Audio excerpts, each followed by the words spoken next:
Hello everyone, welcome back to our YouTube channel. इस video में अपन बात करने वाले चैप्टर नंबर 7 की। तो चैप्टर 7 अपने क्या है, इन्वेस्टमेंट डिसीजन, जिसको अपन कैपिटल बस्टिंग के नाम से भी जानते हैं। तो इस वीडियो में अपन क्या करने वाले हैं, सबसे पहले उसका ओवरव्यू मैं आपको दे दूं। तो इस मॉड्यूल में जो भी आईसीआई मॉड्यूल है उससे रिलेटेड जो भी कॉन्सेप्ट है वो अपन आईसीआई मॉड्यूल से कवर करेंगे। कॉन्सेप्ट वीडियो के बाद जो अपन इस वीडियो में क्या क्या देखने वाले हैं, जो भी मॉड्यूल की इलस्ट्रेशन है, साथ ही बैक क्वेश्चन है, वो एक वीडियो में अपन इस चैप्टर 7 की इस वीडियो में अपन कवर करने वाले हैं। ठीक है। और अगर आप चैनल पर नए हैं तो आपको पता है, मेक श्योर चैनल को सब्सक्राइब जरूर से कर लीजिएगा और वीडियो को लाइक करके बताइएगा कि जो पहले के वीडियोज़ है अपने, उस पर आपका क्या ओपिनियन है, क्या ओवरव्यू आप देना चाहोगे, कमेंट बॉक्स में ज़रूर से बताइएगा। और इस वीडियो को देखने के बाद आपका क्या ओवरव्यू रहता है, क्या ओपिनियन रहता है, वो भी कमेंट बॉक्स में बताइएगा। चलिए वीडियो को स्टार्ट करते हैं। जो भी ऐसे मॉड्यूल है उसी से अपन पूरे कॉन्सेप्ट कवर करने वाले हैं। सबसे पहले बात करें इन्वेस्टमेंट डिसीजन होते क्या है। जो भी इन्वेस्टमेंट डिसीजन है मेन तौर से वो बात क्या करते हैं, क्या उसका पर्पज़ रहता है।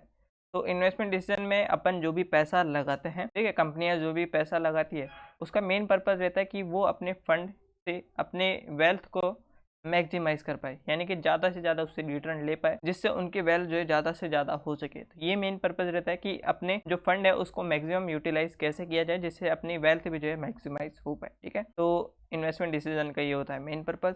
इसके बाद जो है चैप्टर का ओवरव्यू दे दूँ मैं आपको कि चैप्टर में अपन क्या क्या देखने वाले हैं। तो चैप्टर में अपन सबसे पहले इन्वेस्टमेंट डिसीजन में टाइप्स देखेंगे कि किस किस टाइप्स के इन्वेस्टमेंट डिसीजन होते हैं। साथ ही बेसिक प्रिंसिपल, 3 तरह के बेसिक प्रिंसिपल देखेंगे अपन।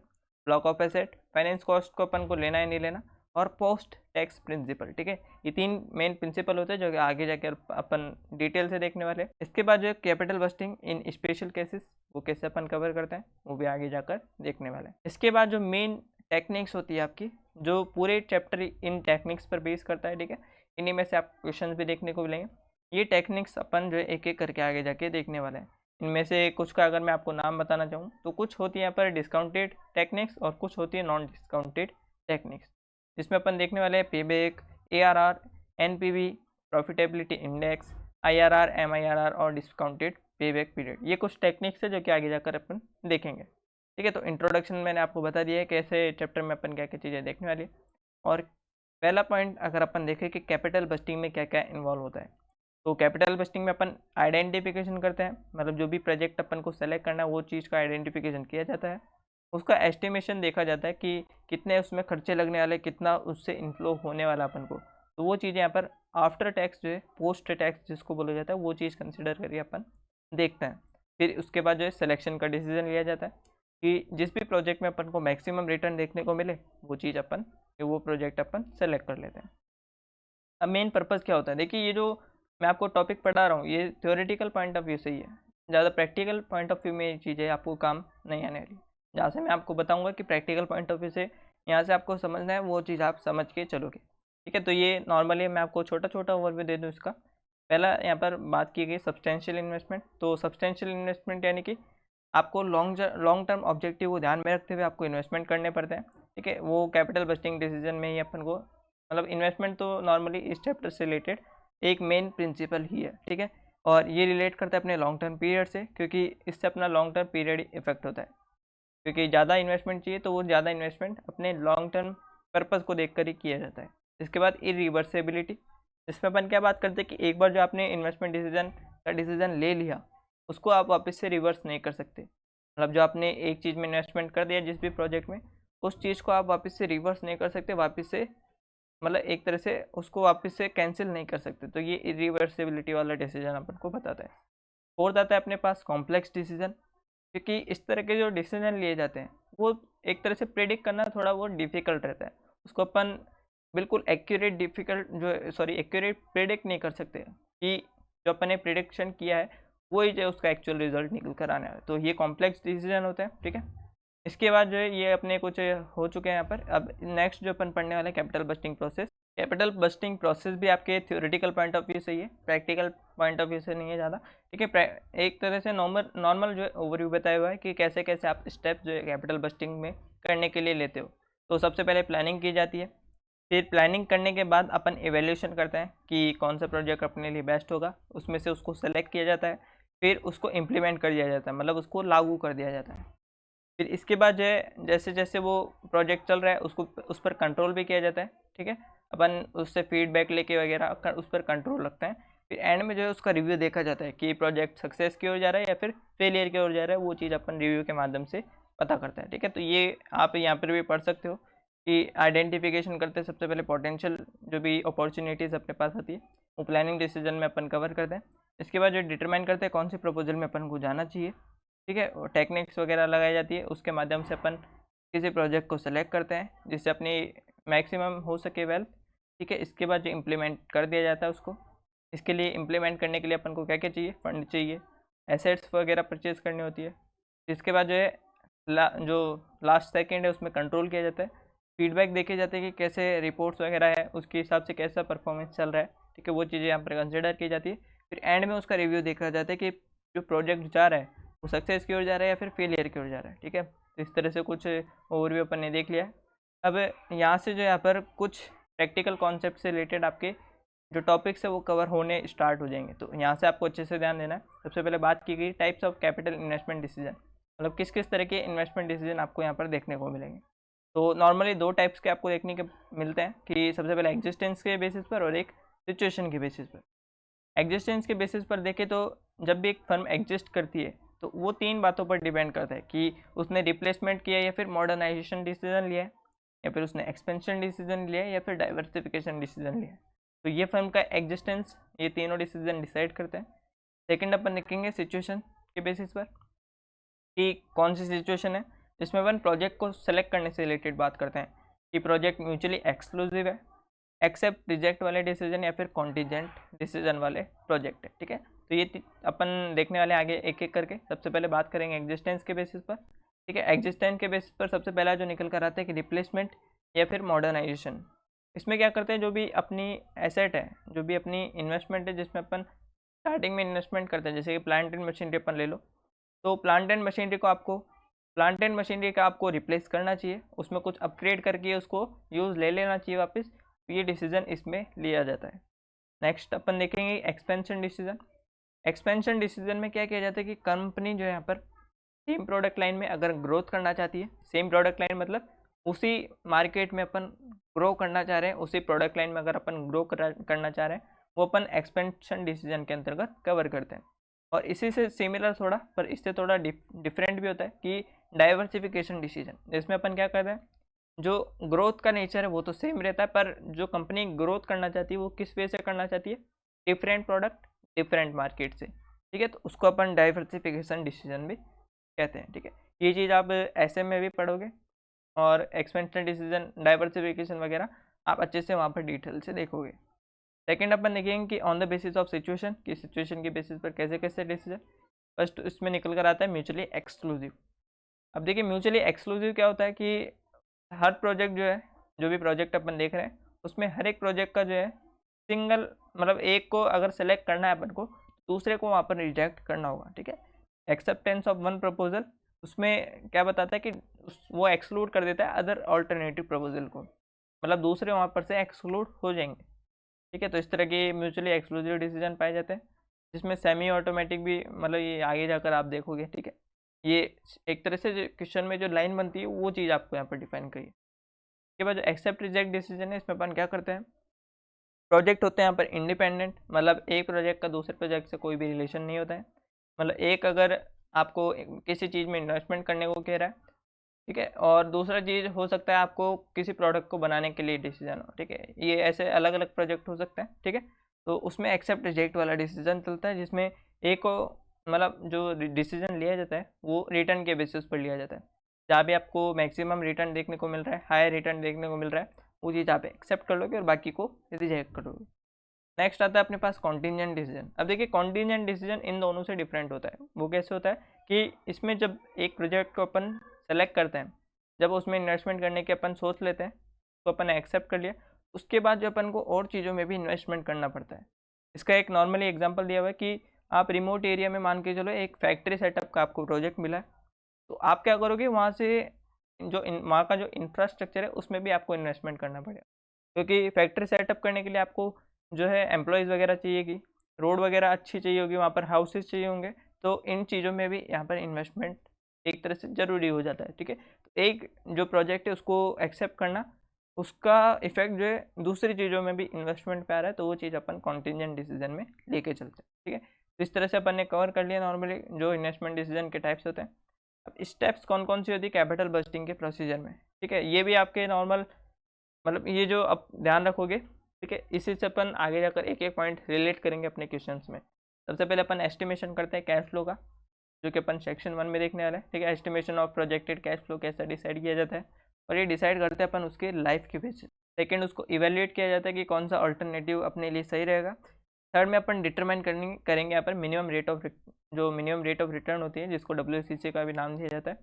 अपने कॉस्ट ऑफ कैपिटल चैप्टर में ये चीज़ पड़ी होगी, ठीक है। तो उसको यूज़ करके अपन डिस्काउंटेड रेट यूज़ जो अप्लाई करते हैं कैश फ्लो पर, वो चीज़ यहाँ पर की जाती है, जिसको अपन सेक्शन 2 में देखेंगे, ठीक है। तो अपन ने अभी तक क्या क्या देखा है कि जो भी एस्टिमेशन किया जाता है कैश फ्लो का, वो सेक्शन 1 में अपन कवर करेंगे, और जो भी कैपिटल बजटिंग टेक्निक्स है वो सेक्शन 2 में आपके आगे जाकर कवर की जाएगी, ठीक है। तो एस्टिमेशन ऑफ कैश फ्लो में क्या क्या चीज़ें ध्यान रखनी पड़ती है, तो वो चीज़ अपन अब देखने वाले हैं, ठीक है। तो कुछ फैक्टर्स जो यहाँ पर जब भी एस्टिमेशन किया जाता है, लाइफ ऑफ प्रोजेक्ट डिसाइड की जाती है, तो उसको डिसाइड करने से पहले 3 फैक्टर आपको ध्यान रखने पड़ते हैं। मतलब कोई भी प्रोजेक्ट कितनी लाइफ का होगा वो चीज़ डिटरमाइन करने से पहले कुछ फॉलोइंग फैक्टर्स यहाँ पर ध्यान रखने पड़ते हैं। वो चीज़ ध्यान में रख के ही यहाँ पर प्रोजेक्ट की लाइफ डिसाइड होती है। सबसे पहले यहाँ पर टेक्निकल ऑब्सोलेंस, कि कोई चीज़ टेक्नोलॉजी के माध्यम से जो है, यानी कि टेक्नोलॉजी की नज़र से कितना चल पाएगी, कितना टेक्निकल ऑब्सोलेंस वहाँ पर है, और उस हिसाब से उसकी लाइफ डिसाइड की जाती है। सेकंड, फिजिकल डेटोरेशन, ठीक है। इसमें अपन क्या डिसाइड करते हैं कि फिजिकली वो चीज़ कब तक टिक पाएगी, के बेसिस पर भी उसकी लाइफ डिसाइड की जाती है। और थर्ड, कि decline in demand of the product, कि कोई प्रोडक्ट कब तक चल रहा है, कब तक उसकी डिमांड है। हो सकता है आज उसकी डिमांड है, कल उसकी डिमांड ना हो, वो उस पर उसके बेसिस पर डिसीजन लेकर उसकी लाइफ डिसाइड की जाती है। तो ये 3 फैक्टर्स यहाँ पर डिसाइड करते हैं किसी भी प्रोजेक्ट की लाइफ, ठीक है। जिसमें अपन अब जो मेन चीज़ है प्रैक्टिकल पॉइंट ऑफ व्यू से, वो आपकी स्टार्ट होना शुरू हो गई, जिसमें अपन सबसे पहले कैश फ्लो का डिटर्मिनेशन करते हैं, ठीक है। कुछ चीज़ें एक एक करके अपन देखने वाले हैं, जिसमें सबसे पहले यहाँ पर देखिए डेप्रिसिएशन दिया हुआ है। ऐसे ही कुछ पॉइंट्स आपको आगे भी देखने को मिलेंगे, और हर एक पॉइंट आपके प्रैक्टिकल पॉइंट ऑफ व्यू से बहुत इंपॉर्टेंट है, क्योंकि जो भी यहाँ पर आप पढ़ोगे वो आपको हर एक क्वेश्चन में देखने को मिलेगा, ठीक है। चलिए स्टार्ट करते हैं यहाँ पर डेप्रिसिएशन वाला पॉइंट। तो सबसे पहले मैं आपको ब्रीफ ओवरव्यू दूंगा। तो ये जो डेप्रिसिएशन वाला पॉइंट है, इसका मेन ओरिजिन तो वहाँ जो अकाउंट्स में अपन ने पढ़ा था वहाँ से होता है, ठीक है, नॉर्मली। और अगर अपन बात करें यहाँ पर फाइनेंस मैनेजमेंट के, यानी कि FM की अगर बात की जाए, तो डेप्रिसिएशन में उसका क्या रेलेवेंस रहता है। तो वैसे तो डेप्रिसिएशन एक जो है यहाँ पर नॉन कैश आइटम होता है, और नॉन कैश आइटम को जो अपन क्या करते हैं, जो फाइनेंस डिसीजन होते हैं उसमें अपन कंसिडर नहीं करते हैं। पर जो डेप्रिसिएशन से अपना टैक्स बेनिफिट अपन को मिलता है, जिसको अपन टैक्स शील्ड भी बोलते हैं, ठीक है, उस टैक्स बेनिफिट को अपन को कंसिडर करना होता है। मतलब इसी पर्पज से जो अपन को डेप्रिसिएशन को यहाँ पर कंसिडर करना पड़ता है। और जैसे आप टैक्स बेनिफिट ले लेते हो, उसके बाद जो इस डेप्रिसिएशन का इफेक्ट आपको ख़त्म कर देना होता है, ठीक है। तो ये कुछ रिलेवेंस होता है डेप्रिसिएशन का। तो इसी से रिलेटेड आपको एग्जाम्पल 1 भी यहाँ पर गिवन है। देखिए एक्स लिमिटेड जो एक मैन्युफैक्चर है इलेक्ट्रिक मोटर फिटेड में, जो डीजल कूलर होता है उसके इलेक्ट्रॉनिक्स में, ठीक है। और इनका एनुअल टर्नओवर यहाँ पर बताया हुआ है 30 करोड़ का। इनका कुछ कैश एक्सपेंस भी होता है इसी से रिलेटेड, तो वो कितना है यहाँ पर बताया गया है 25 करोड़ का। इन पर एप्लीकेबल टैक्स रेट भी बताइए 30%, और डेप्रिसिएशन बताया हुआ है 1.5 CR का हर साल का, ठीक है। अब आपको पता चलेगा इस वाले एग्जाम्पल से कि टैक्स बेनिफिट लेने से जो है कैश फ्लो पर क्या इफेक्ट पड़ता है, ठीक है, और डेप्रिसिएशन को कंसिडर करने पर क्या इफेक्ट पड़ता है, और डेप्रिसिएशन को कंसिडर नहीं करने पर क्या इफेक्ट पड़ता है। तो यहाँ पर बताया हुआ है कि जब अपन डेप्रिसिएशन कंसिडर नहीं करते हैं और जहाँ पर डेप्रिसिएशन कंसिडर करते हैं, वो सिचुएशन सेकंड यहाँ पर बताई गई है। देखिए टोटल सेल सबसे पहले अपन को गिवन है। तो स्टार्टिंग में अपन को पता है टोटल सेल 30 करोड़ की है, तो 30 करोड़ यहाँ पर अपन ने दोनों केसेस में ले लिए, ठीक है। इसके बाद जो सेकंड चीज़ है कि उसमें से अपन एक्सपेंस लेस कर देंगे। 25 करोड़ के यहाँ पर आपको गिवन थे, तो ये एक्सपेंस अपन सीधा सा लेस कर देंगे, ठीक है। फर्स्ट में भी अपन ने लेस किया, सेकंड में भी लेस कर दिया। इसके बाद जो अपने पास जो ग्रॉस प्रॉफिट नाम से होता है वो अपने पास निकल कर आ चुका है दोनों केसेस में 5 करोड़, ठीक है। अब अपन को क्या करना है, फर्स्ट केस में अपन ने डेप्रिसिएशन कंसिडर नहीं किया है, तो डेप्रिसिएशन जो है यहाँ पर नील हो जाएगा, ठीक है। और सेकंड में डेप्रिसिएशन कंसिडर किया है जो कि 1.5 CR का है, तो ये 1.5 CR अपन ने यहाँ से लेस कर दिया। इसके बाद जो प्रॉफिट बिफोर टैक्स अपन को पता चल चुका है, इसमें तो 5 CR का, इसमें 3.5 CR का। इसके बाद जो टैक्स रेट होती है वो अपन को अप्लाई करनी है, ठीक है। टैक्स रेट 30% अप्लाई करते ही यहाँ पर टैक्स निकल कर आता है 1.5, और इधर निकल कर आता है 1.05। इसके बाद जो उसको लेस करने के बाद प्रॉफिट आफ्टर टैक्स पता चलता है। देखिए इसमें आ रहा है यहाँ पर 3.5 CR और इसमें आ रहा है 2.45 CR। और मैंने आपको स्टार्टिंग बोला था जैसे आप टैक्स बेनिफिट ले लो उसके बाद जो है आपको डेप्रिसिएशन का इफेक्ट उसको ऐड बैक करके ख़त्म कर देना होता है। ठीक है, तो ऐड बैक कर दिया अपन ने, इधर तो कुछ किया ही नहीं था। ठीक है, इधर कुछ अपन ने नहीं लिया था पूरा, तो इसको ऐड बैक करने का मतलब नहीं है। और इधर अपन ने 1.5 से CR लिया था। ठीक है, तो इस 1.50 CR को जो है अपन ऐड बैक कर देंगे। ठीक है, तो इस तरह से जो कैश फ्लो अपना वापस से निकल कर आया है, देखिए नेट कैश फ्लो एंड में। ठीक है, तो ये जो निकल कर आया है फर्स्ट सिचुएशन में 3.5 CR और सेकंड सिचुएशन में 3.95 CR। तो कौन सा कैश फ्लो आपको ज़्यादा देखने को मिला है? सिचुएशन सेकंड वाला। जबकि जो आइटम्स है, जो भी न्यूमेरिकल्स के क्वेश्चन है, मतलब जो डेटाज है वो सब सेम है, बस अपन ने डेप्रिसिएशन का टैक्स शील्ड जो यहाँ पर लिया है केस वन सेकंड में, पर केस वन में नहीं लिया, जिसके कारण जो केस सेकंड है अपना उसका कैश आउटफ्लो निकल कर ज़्यादा है। ठीक है, तो ये कुछ बेनिफिट होता है डेप्रिसिएशन को उसका टैक्स बेनिफिट लेने का और उसको कंसिडर करने का। ठीक है, और उसका इफेक्ट खत्म आपको करना है, ये चीज़ आपको ध्यान रखनी है। सेकंड चीज़ अपने पास यहाँ पर निकल कर आती है अपॉर्चुनिटी कॉस्ट। अपॉर्चुनिटी कॉस्ट क्या होती है नॉर्मली, कि एक चीज़ जो आप ले रहे हो, मतलब एक चीज़ जो आप पहले से जिससे अर्न कर रहे हो, वो चीज़ अगर आप फॉरगिव कर देते हो, छोड़ देते हो किसी ऑल्टरनेटिव को करने के लिए, ठीक है, तो वो चीज़ यहाँ पर अपन अपने लिए अपॉर्चुनिटी कॉस्ट कहलाती है। एक एग्जाम्पल भी यहाँ पर दिया हुआ है, देखिए कि एक लैंड है कंपनी के पास। ठीक है, वो एक पीस ऑफ लैंड एक्वायर करती है 10 साल पहले। ठीक है, और उसको वो सेल कर सकती है अभी करंट पोजीशन में 10 करोड़ का। और कंपनी क्या कर रही है, उसको सेल नहीं करी है, बल्कि उसको अपने प्रोजेक्ट में यूज़ कर लिए, मतलब यूज़ कर रही है वो अपने प्रोजेक्ट के लिए, उसको पीस ऑफ लैंड को यूज़ में ले रही है। अब इससे क्या हो रहा है कि जो वो चीज़ 10 करोड़ में बेच सकती थी, वो चीज़ उसने फोर यू कर दिया, वो चीज़ उसने छोड़ दिया है, बल्कि उसने उसी पीस ऑफ लैंड को अपने यूज़ के लिए ले लिया है। तो इससे क्या हुआ है, वो 10 करोड़ का बेनिफिट जो हो सकता था वो यहाँ पर फॉरगिव हो चुका है, यानी कि छूट चुका है। तो ये कॉस्ट जो कंपनी ने बियर की है, यानी कि 10 लाख को जो सेल कर, सॉरी 10 करोड़ को जो सेल करके कमा सकती थी, वो उसने नहीं कमाया है। ठीक है, तो ये चीज़ उसके लिए क्या कहलाएगी, अपॉर्चुनिटी कॉस्ट। और अपॉर्चुनिटी कॉस्ट हमेशा अपन कंसिडर करेंगे जब भी इन्वेस्टमेंट डिसीजन से रिलेटेड जो अपन डिसीजन लेंगे वो उसमें कंसिडर की जाती है। ठीक है, थर्ड टाइप की आती है अपने पास sunk cost. Sunk cost normally तो एक आउटफ्लो के तौर पर होता है, पर इसको अपन कंसिडर करते हैं या नहीं करते, ये एक मेन डाउट रहता है। तो इसका सीधा सा आंसर है, ज़्यादा कुछ नहीं है, कि जब भी संक कॉस्ट आपको क्वेश्चन में देखने को मिले उसको आपको सीधा से इग्नोर करनी है। अभी इग्नोर क्यों की जाती है वो भी रीज़न मैं आपको बताता हूँ। देखिए संक कॉस्ट क्या होती है, जैसे कि एक एग्जांपल लेकर अगर अपन लेकर चले कि कोई भी प्रोजेक्ट है, ठीक है, उस प्रोजेक्ट में आप उस प्रोजेक्ट को स्टार्ट करने से पहले उससे कुछ उसके रिलेटेड कुछ जो है यहाँ पर एक्सपेंस कर रहे हो, कि ताकि आप डिसाइड कर पाओ कि उस प्रोजेक्ट को एक्सेप्ट करना है या फिर नहीं करना। ठीक है, तो वो पास्ट एक्सपेंस जिससे उसको प्रेजेंट, जो प्रेजेंट है, जब प्रोजेक्ट आप स्टार्ट करोगे उस सिचुएशन में उसको रिवर्स नहीं किया जा सके, तो वो चीज़ अपने कहलाती है संक कॉस्ट। और उस कॉस्ट को जो है आपको कंसिडर नहीं करना होता जब भी आप फाइनेंस डिसीजन लेते हो। एक प्रॉपर एस बेस्ड जो है यहाँ पर होता है, जिसमें अपन कंसिडर करते हैं कि जो अपन को रिसर्च एंड डेवलपमेंट से रिलेटेड खर्चे लेने या नहीं लेने। ठीक है, तो वो पूरा पॉइंट यहाँ पर इसी से रिलेट करता है। ठीक है, तो अपन को ये चीज़ पता चल चुकी है, संक कॉस्ट जब भी पे अपने पास आएगी उसको अपन को कंसिडर नहीं करना है फाइनेंशियल डिसीजन में। ठीक है, इसके बाद जो है नेक्स्ट आती है अपने पास वर्किंग कैपिटल। तो वर्किंग कैपिटल आपको पता होगा, बिजनेस को वर्क करने के लिए जो भी यहाँ पर नीड होती है यहाँ पर फंड की, उसको अपन वर्किंग कैपिटल बोलते हैं। और नॉर्मली अपन कैपिटल इन्वेस्टमेंट डिसीजन पढ़ रहे हैं तो उसमें बिग प्रोजेक्ट्स में अपन को इन्वेस्टमेंट चाहिए होगा, और वर्किंग कैपिटल भी बिग प्रोजेक्ट्स के लिए चाहिए होगी। तो बिग प्रोजेक्ट्स के लिए जो कंपनी वर्किंग कैपिटल की रिक्वायरमेंट हो सकती है, वो कब कब हो सकती है, इनिशियल जब प्रोजेक्ट स्टार्ट किया जा रहा है जब भी हो सकती है, तो उसको एज अ आउटफ्लो आपको कंसिडर करना होगा।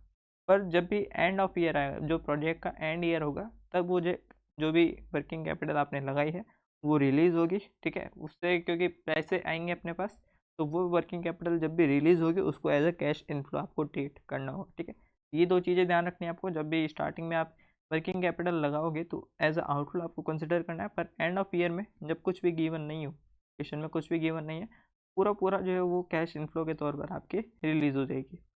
और यहाँ पर जो है वर्किंग कैपिटल स्टार्टिंग में भी चाहिए हो सकती है, एंड में भी चाहिए हो सकती है, फिर मिडल में भी चाहिए हो सकती है, ऐसा कुछ आपको ये चीज़ ध्यान रखनी होगी। ठीक है, और reduction in working capital shall be treated as cash inflow, मतलब जब भी रिडक्शन होता है वर्किंग कैपिटल में उसको एज अ कैश इनफ्लो आपको ट्रीट करना है। ठीक है, तो ये कुछ है वर्किंग कैपिटल से रिलेटेड। इसके बाद जो नेक्स्ट आता है अपने पास अलोकेटेड ओवरहेड्स।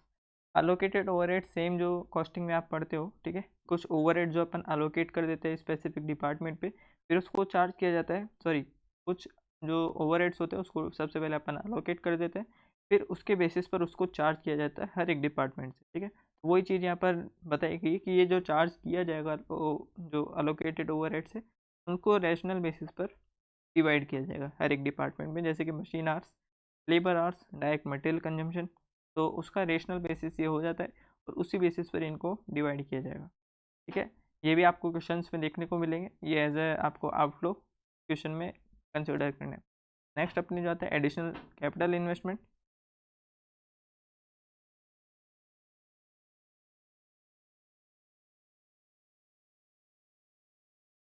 तो ये वाला पॉइंट अपन को क्या बताता है कि जो अपन स्टार्टिंग में कैपिटल इन्वेस्टमेंट करते हैं जो एज अपना आउटफ्लो होता है, तो वो केवल जो प्रोजेक्ट है उसके बिगनिंग में ही जो यहाँ पर नहीं होता, वो जो है ड्यूरिंग द ईयर या फिर कंटिन्यूएंस ऑफ प्रोजेक्ट में भी हो सकता है, यानी कि बीच में भी कैपिटल इन्वेस्टमेंट की जो एडिशनल कैपिटल इन्वेस्टमेंट है उसकी ज़रूरत आपको पड़ सकती है, और उसको अपन ट्रीट करेंगे एज अ कैश आउटफ्लो, ठीक है।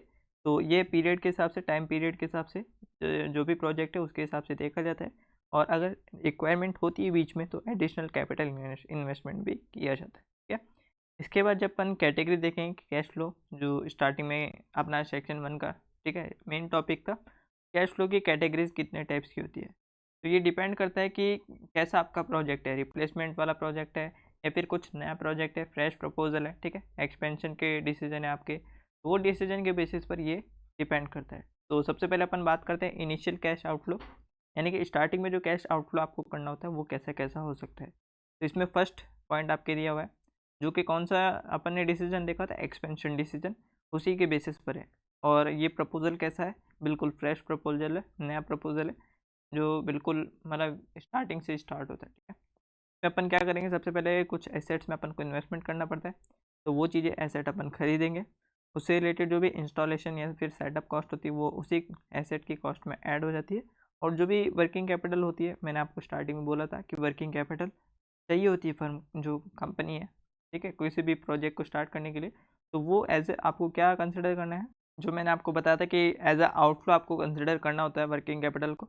तो ये पूरा प्रोजेक्ट जो कॉस्ट लग रही है वो एज अ आउटफ्लो ही होता है, तो इसलिए इसने अलग से ऐड करके इसको दिखा दिया था। आप चाहे तो इसको अलग से भी दिखा सकते हैं या फिर कॉस्ट ऑफ एसेट्स में भी ऐड कर सकते हैं, ठीक है। तो ये एज अ आउटफ्लो हो चुका है अपने पास, इनिशियल कैश आउटफ्लो। सेकेंड होता है यहाँ पर, अगर ये डिसीजन फ्रेश प्रपोजल ना होकर वो रिप्लेसमेंट डिसीजन हो, मतलब कोई एसेट अपन नई चीज़ नहीं खरीद रहे, जो भी पहले एग्जिस्टिंग एसेट है अपने पास उसी में अपन रिप्लेस करें या फिर कोई मॉडर्नाइजेशन करवा रहे, तो इसका कैसे ट्रीटमेंट होता है।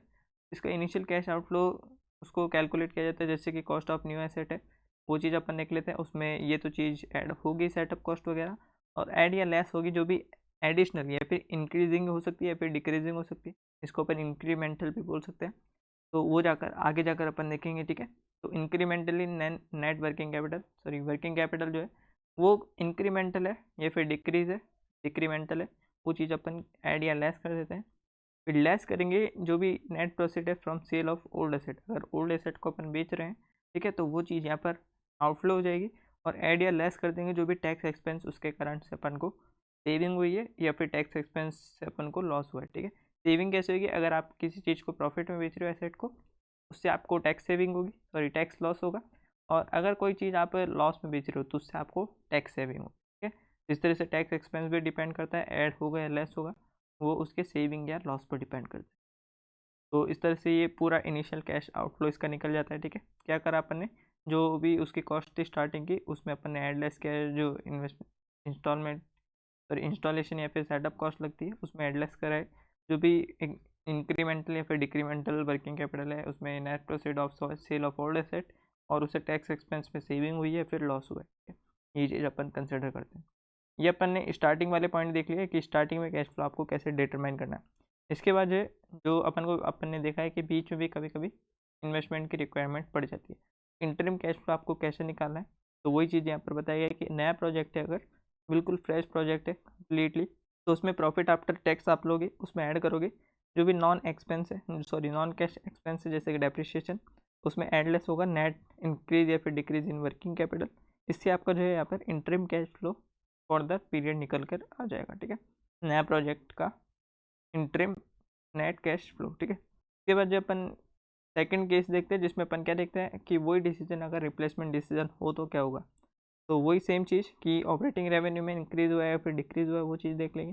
फिर ऐड या लेस करना अपन को ऑपरेटिंग एक्सपेंस में, यानी कि इंक्रीज़ हुआ है तो ऐड कर देंगे, डिक्रीज़ हुआ है तो लेस कर देंगे, ठीक है। उसके बाद जो अपन देख लेंगे net change in income before taxes अपने पास जो निकल कर आएगी, और ऐड या लेस कर देंगे उसमें से जो भी टैक्सेस वगैरह है वो बढ़े हैं या फिर घटे हैं। इसके बाद जो अपन को आफ्टर टैक्स वाली वो मिल जाएगी। इसके बाद जो अपन डेप्रिसिएशन का ऐड या लेस करना है उसके हिसाब से उसको देख लेंगे। इस तरह से incremental net cash flow for the period भी निकल जाएगा। उसके बाद जो टर्मिनल ईयर का नेट कैश फ्लो कैसे निकालते हैं, अपन ने स्टार्टिंग का देखा यानी इनिशियल देखा, अपन ने इंटरिम वाला देखा, अब अपन को टर्मिनल ईयर वाला देखना है। टर्मिनल ईयर यानी कि end of year. End of year में सबसे पहले जो भी एसेट है उसकी सेल्वेज वैल्यू देखी जाती है कि कितने में वो बिक सकता है, वो चीज़ उसमें इंटरिम कैश फ्लो अपन कंसिडर करते हैं बीच वाला, ठीक है। और उसमें ऐड या लेस जो भी टैक्स सेविंग होनी है या फिर टैक्स एक्सपेंस होना है वो चीज़ कंसिडर करेंगे। फिर ऐड करेंगे जो वर्किंग कैपिटल स्टार्टिंग में अपन ने लगाई है। इससे रिलेटेड मैंने आपको बोला है कि वर्किंग कैपिटल के बारे में अगर कुछ भी नहीं कहा गया कि उसको रियलाइज़ होना है एंड ऑफ द ईयर में, पूरी वर्किंग कैपिटल अपन मान के चलते हैं कि पूरी वर्किंग कैपिटल रिलीज हो चुकी है एंड ऑफ ईयर में, तो उसको ऐड किया जाता है, ठीक है। इस तरह से टर्मिनल ईयर का नेट कैश फ्लो निकल जाता है। ये चीज़ अपन अलग अलग नहीं करेंगे, एक ही फॉर्मेट में मैं आपको बताऊंगा, ठीक है। वो कैसे करना है अब अपन आगे क्वेश्चन के माध्यम से देखेंगे। इस तरह से कुछ अपने कैश फ्लो से रिलेटेड ट्रीटमेंट खत्म हो जाते हैं और अपन देखेंगे basic principle for the measuring projected cash flow. मतलब जो भी प्रिंसिपल स्टार्टिंग मैंने आपको बताए थे कौन से, ब्लॉक ऑफ एसेट वाले, इंटरेस्ट वाला, और ठीक है, और एक लास्ट भी अपन ने देखा था जो कि पोस्ट टैक्स वाला देखा था अपन। तो इस तरह से ये तीनों चीज़ अपन कवर करेंगे। तो जो बेसिक प्रिंसिपल वाला कॉन्सेप्ट अपन ने देखा उसमें सबसे पहला जो कॉन्सेप्ट अपन निकल कर आता है ब्लॉक ऑफ एसेट का, और उस पर डेप्रिसिएशन आपको कैसे लगानी वो वाला कॉन्सेप्ट, ठीक है। तो ये वाला कॉन्सेप्ट अब अपन देखने वाले। देखिए जो नॉर्मली ब्लॉक ऑफ एसेट वाला कॉन्सेप्ट जो आपने टैक्सेशन में पढ़ा है, सेम कॉन्सेप्ट यहाँ पर भी अप्लाई होता है। बस जो है अब आपको क्या करना है, इसको अच्छे से समझना है, ठीक है। वो क्वेश्चन में कैसे अप्लाई होगा क्वेश्चन खुद देगा, स्पेसिफाई करेगा कि ब्लॉक ऑफ एसेट वाला कॉन्सेप्ट लगा। देखिए इसमें 3 सिचुएशन आपको देखने को मिल सकती है, वो 3 सिचुएशन में यहाँ पर आपको डिस्कस कर देता हूँ। देखिए 3 केस आपको यहाँ पर देखने को मिलेंगे। सबसे पहले केस 1 अपन डिस्कस करेंगे, साथ साथ केस 2 भी डिस्कस करेंगे, और जो केस नंबर 3 है वो भी साथ साथ अपन डिस्कस करने वाले हैं, ठीक है। तो ये 3 केस बनते हैं आपके। तो ये मैंने जो 3 केस यहाँ पर बना लिए। हर एक केस में मैंने यहाँ पर 10 एसेट रखी हुई है, क्योंकि ब्लॉक ऑफ एसेट में एक या एक से ज़्यादा एसेट अपन को रखनी होती है, ठीक है। तो यहाँ पर 10 एसेट मैंने हर एक ब्लॉक में रखी हुई है। जो भी एसेट है उसको अपन सेल करें, जो मान के चलो उसकी WDV है एट द ईयर एंड पर, ठीक है, जब भी अपन उसको सेल करें, वो फर्स्ट केस में है 30,000, सेकेंड केस में भी सेम है 30,000, और थर्ड केस में भी सेम है 30,000। और जो अपन उसको सेल करें, यहाँ पर सेल मिटा देते हैं, अब अपन उसको सेल करेंगे, वो चीज़ अपन सेल में कंसिडर करेंगे। तो मान के चलो अपन उसको सेल कर रहे हैं यहाँ पर फर्स्ट केस में 10,000 में, और ये 10,000 पूरी 10 एसेट ही है, ठीक है, पूरी 10 एसेट ही अपन 10,000 में सेल करें। और सेकंड केस अपन जो है ले के चल रहे हैं 10,000 में अपन सेल करें, पर वो केवल 5 एसेट कर रहे हैं, ठीक है। और थर्ड केस जो है अपने पास कि अपन सेल तो कर रहे हैं पर कितने में सेल करें, यहाँ पर 40,000 में। अब यहाँ पर कितनी भी एसेट आप ले सकते हो, ठीक, पर वो एक से ज़्यादा होनी चाहिए, ठीक है। या पूरी भी आप ले सकते हो कि मान के चलो अपन 10 एसेट ही सेल कर रहे हैं या फिर 3-4 एसेट सेल कर रहे हैं, ठीक है। तो ये अपन ने केस ले लिया। अब पहले केस में देखते हैं। देखिए पहले केस को आपको कंसिडर करना है कि 30,000 की चीज़ अपन 10,000 में बेच रहे हैं, तो ये अपने लिए सीधा सा क्या हुआ है, सीधा सा 20,000 का लॉस अपन को हो गया। तो अब सही से देखना है आपको, ठीक है, ये 20,000 आपके लॉस जा रहे हैं, और जो 10 एसेट थी स्टार्टिंग में वो 10 एसेट पूरी की पूरी आप सेल कर चुके हैं। तो क्या आप इस पर आप डेप्रिसिएशन लगा सकते हो? आपका आंसर होना चाहिए नो, क्योंकि जो 10 एसेट थी वो पूरी पूरी अपन एसेट सेल कर चुके हैं, और डेप्रिसिएशन को तो कोई चांस ही नहीं बनता, क्योंकि डेप्रिसिएशन तब लगता है जब कोई एसेट होती है। यहाँ पर अपन ने 10 की 10 एसेट तो सेल कर दिए, ठीक है, तो डेप्रिसिएशन का कोई भी यहाँ पर आपको बेनिफिट नहीं मिलेगा, ठीक है। इस तरह से ये क्या हुआ अपने लिए, शॉर्ट टर्म कैपिटल लॉस, ठीक है। और इस 20,000 पर क्या मिलने वाला है आपको, टैक्स बेनिफिट, ठीक है, टैक्स बेनिफिट आपको इस पर मिल जाएगा। अब बात करते हैं सेकंड केस की, ठीक है। 30,000 की जो एसेट है वो आप सेल कर रहे हो केवल 10,000 में, तो सीधा सा आपको ये लिए क्या हुआ, जो 20,000 का अमाउंट है वो लॉस हो गया। पर अब मैं आपसे पूछूंगा कि क्या आप डेप्रिसिएशन लगा सकते हो, तो आप बोलोगे हाँ, क्योंकि 10 एसेट अपने पास थी इसमें से अपन ने 5 सेल कर दिए और यहाँ पर अपने पास जो है 5 एसेट अभी भी बची हुई है, ठीक है, जिस पर अपन डेप्रिसिएशन लगा सकते थे। जिसको जो 20,000 का लॉस अपन को हुआ है इस पर अपन डेप्रिसिएशन भी लगाएंगे और जो टैक्स बेनिफिट होता है वो भी लेंगे, ठीक है। तो इस तरह से ये चीज़ अपन को पता चल चुकी है। तो इसीलिए मैं यहाँ पर लिख देता हूँ कि आप डेप्रिसिएशन भी क्लेम कर पाओगे और जो है आप टैक्स का बेनिफिट भी ले पाओगे, ठीक है। अब थर्ड सिचुएशन देखते हैं। देखिए प्रॉफिट हो रहा है, लॉस। तो जो 30,000 की एसेट थी उसको आपने 40,000 में बेचा, यानी कि प्रॉफिट पे बेचा है, ठीक है। तो 10,000 का आपके लिए यहाँ पर क्या हो गया है यहाँ पर प्रॉफिट। और जब भी प्रॉफिट की बात आती है तो गवर्नमेंट आपके पास आती है और आपको बोलती है टैक्स दो, ठीक है, टैक्स आपको देना पड़ता है सिचुएशन में। तो ये जो 10,000 है उसके लिए आपको क्या होगा, टैक्स एक्सपेंस होगा। इस बार टैक्स बेनिफिट नहीं होगा, इस बार आपके लिए होगा टैक्स एक्सपेंस। तो इससे आप क्या समझो, जब भी आपको टैक्स का जो एसेट को बेचने पर अगर लॉस होता है उस केस में आप लोगे टैक्स बेनिफिट, और अगर आपको टैक्स जो एसेट है उसको बेचने पर होता है प्रॉफिट तो उस केस में आप लोगे टैक्स उस केस में आपको देना पड़ेगा टैक्स एक्सपेंस, ठीक है। वो आपके लिए टैक्स एक्सपेंस कंसिडर होगा। और एसेट ब्लॉक में जो एसेट बचती है तो उस पर आप डेप्रिसिएशन का बेनिफिट ले पाओगे, और ब्लॉक में एसेट नहीं बचती है तो उस पर आप डेप्रिसिएशन का बेनिफिट नहीं ले पाओगे। तो ये जो है 3 केस से मैं आपको समझाना चाहता हूँ। 3 केस ही आपको बुक में दिए हुए, और ये जो फोर्थ केस है जिसमें एक और केस भी बन सकता था वो केस आपको यहाँ पर बुक में नहीं बना है। तो अगर क्वेश्चंस में आते हैं तो क्वेश्चंस में वहाँ पर मैं आपको डिस्कस करूँगा, ठीक है। तो सेम एग्जांपल जो है करके यहाँ पर दिया हुआ है कि जो डेप्रिसिएशन है मशीनरी है एक, उसकी 4 साल तक उस पर WDV लगाई है, और 4th ईयर की WDV जब पता चल गई तो 5th ईयर में वो ब्लॉक ऑफ कॉन्सेप्ट है, वो ब्लॉक ऑफ एसेट वाला कॉन्सेप्ट वो लगा रहे हैं। देखिए फर्स्ट में जो 40,960 की यहाँ पर बची हुई अपने पास मशीन, वो 10,000 में वो सेल कर रहे हैं, जिससे अपने पास शॉर्ट टर्म कैपिटल लॉस हो रहा है, और वो उस पर क्या ले रहे हैं, टैक्स बेनिफिट ले रहे हैं, ठीक है। सेकंड केस में क्या किया गया है कि एक से ज़्यादा एसेट है, यहाँ पर जो डेप्रिसिएशन है वो क्यों नहीं मिल रहा है, क्योंकि पूरी की पूरी एसेट सेल कर दी गई है, ठीक है। तो ये वाला कॉन्सेप्ट यहाँ पर लग रहा है कि there is no asset in the block. और जो सेकंड केस है उसमें क्या बताया गया कि एक से ज़्यादा एसेट अभी बच रही है ब्लॉक में। जब भी ब्लॉक ऑफ एसेट में आप एसेट सेल कर रहे हो तो एक से ज़्यादा एसेट अभी तक ब्लॉक में बच रही है, ठीक है। तो अपने 5th ईयर की WDV ली, उसमें से उसको सेल वैल्यू को घटा दिया, यानी कि ज़्यादा की उसकी WDV बची थी पर कम वैल्यू में उसको सेल किया, तो ये क्या हो गया अपने लिए, लॉस हो गया, ठीक है। और इस पर क्या चार्ज होगा, आप डेप्रिसिएशन चार्ज होगा, साथ ही में टैक्स बेनिफिट भी आपको मिलेगा। टैक्स बेनिफिट क्यों मिलता है आपको, जब आप लॉस की सिचुएशन में होते हैं, ठीक है। तो इसको WDV अपन ने दिखाया, उस पर डेप्रिसिएशन भी क्लेम किया और टैक्स बेनिफिट भी क्लेम किया, ठीक है। थर्ड सिचुएशन जो आपकी प्रॉफिट वाली सिचुएशन, कि 40,960 की एसेट थी उसको आपने 50,000 में बेच दिया। तो ये जो प्रॉफिट है, प्रॉफिट की जब भी देखते हैं जब तो सरकार अपने पास आ जाती है और बोलती है टैक्स दो, तो ये आपके लिए टैक्स एक्सपेंस हो गया और टैक्स आप लोग की तरह आप इसको ट्रीट करोगे। नेक्स्ट जो कॉन्सेप्ट अपने पास निकल कर आता है, exclusion of financial cost principle, ठीक है। इस पर अपन क्या करते हैं, जो भी लॉन्ग टर्म फंड होते हैं अपने पास, ठीक है, फाइनेंस कॉस्ट जैसे कि इंटरेस्ट ऑन लॉन्ग टर्म डेप्ट, इक्विटी डिविडेंड, ये चीज़ें जो फाइनेंस कॉस्ट होती है उसको अपन एक्सक्लूड करके चलते हैं अपने फाइनेंसिंग डिसीजन में, ठीक है।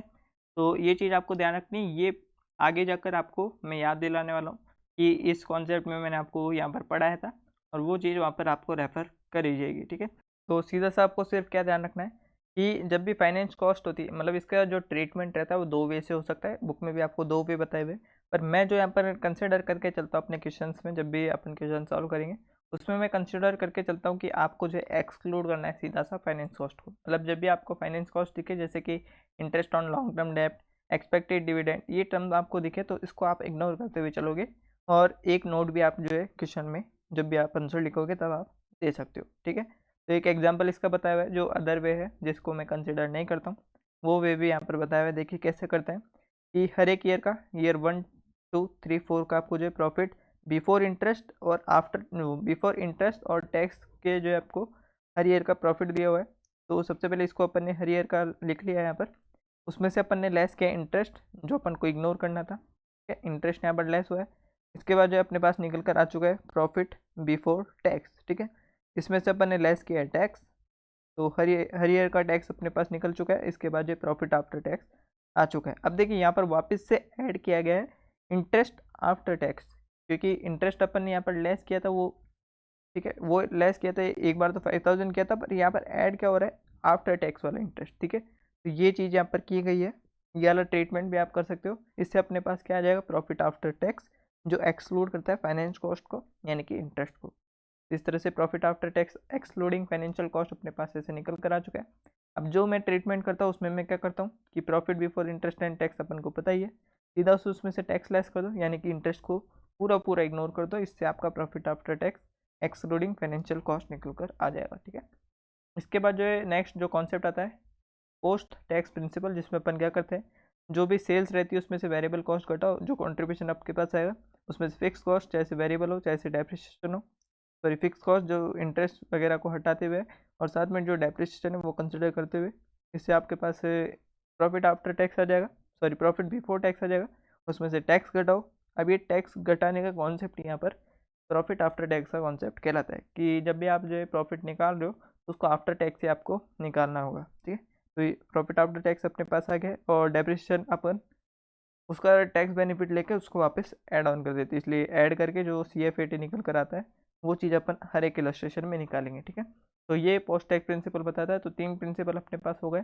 सबसे पहले ब्लॉक ऑफ एसेट वाला कॉन्सेप्ट, जिसके बाद अपन ने देखा है कि exclusion of financial cost principle. इसके बाद जो थर्ड कॉन्सेप्ट अपन ने देखा है कि पोस्ट टैक्स प्रिंसिपल, जिसमें अपन जो प्रॉफिट रहता है वो आफ्टर टैक्स ही निकालते हैं, उसमें से डेप्रिसिएशन ऐड करके CFAT तक पहुंच जाते हैं। ठीक है, ये चीज़ें नॉर्मली आपको ध्यान रखनी है। कुछ और कॉन्सेप्ट आपके आएंगे जो आगे क्वेश्चन के साथ ही अपन देखने वाले हैं। ठीक है, तो फिर मिलता है अगले वीडियो में, तब तक के लिए टेक केयर, गुड बाय। अगले वीडियो में इंतजार कीजिएगा, इलस्ट्रेशन 1 अपन डिस्कशन करेंगे। तो चैनल को मेक श्योर सब्सक्राइब कर लीजिएगा। फिर मिलता है नेक्स्ट वीडियो में, तब तक के लिए टेक केयर, गुड बाय।